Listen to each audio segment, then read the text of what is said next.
as we celebrate National Day and watch curiously the leader of the free world's obsession with professional sportsmen kneeling in protest when the U.S. national anthem is played, it seems like a good time to think about our notions of and feelings about national identity. Taking a knee certainly isn't that offensive a gesture. Some of us in Hong Kong, who can't bear the thought of being grouped with our mainland compatriots as a people, would never ever kneel before the Chinese flag.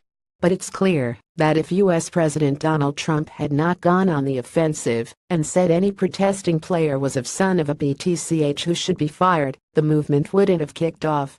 Love of one's country can also drive one to point out and protest against its injustices. In this case, it's the systematic discrimination against people of color. Trump and his supporters don't see or won't understand it. They are, of course, not alone. We see plenty of that on our side of the Pacific, love and pride leaving no room for criticism.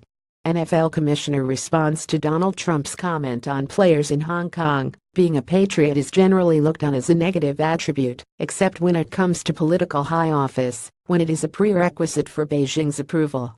Identifying as a patriot in Hong Kong would mean being abused with political epithets, like being called a bandit, as seen on posters put up to congratulate Education Undersecretary Christine Choi Yuklin, hours after her son committed suicide.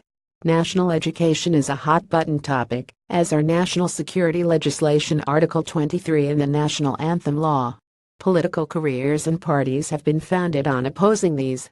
So, for Hong Kong, anything national is guaranteed to be contentious, an emotional trigger for decades of frustration and discontent. The pro-independence movement is an extension of this. It is a fatalist, rejectionist and simplistic way of addressing the complexities of what it means to be members of Hong Kong, China. Why the campus feud between Hong Kong and mainland Chinese students as Beijing becomes increasingly aggressive in its response, the movement has grown, just as Trump inadvertently became the fuel that fed the kneeling protest. The heart of Hong Kong's anti-Beijing sentiment has grown on uneasiness, suspicion and distrust. But it is not just a matter of the heart. Throw into the mix the fact that Hong Kongers are classified in the mainland as people from abroad, along with expatriates and Macau residents, and understanding where we fit in the Chinese nation can get confusing.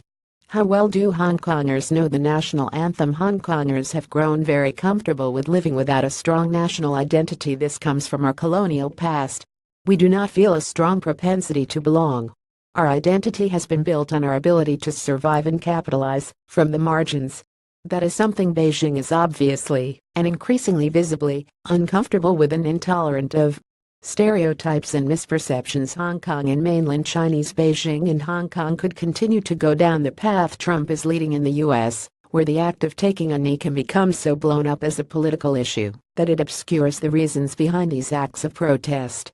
Or, if we really want to address the issues that divide us, we could start those necessary and important, but uneasy, conversations. Annual June 4 vigil at Victoria Park divides young Hong Kongers. A sense of belonging cannot be taught or be dictated by officials here in Hong Kong or from a distance in Beijing. A very wide berth, in time and space, needs to be given to Hong Kongers as we search for our identity. There will be confrontations and conflicting narratives, but hardliners who insist there is only one way to belong make that tough process impossible. Dialogue is the only way forward, the only way to foster understanding and respect. Alice Wu is a political consultant and a former associate director of the Asia Pacific Media Network at UCLA.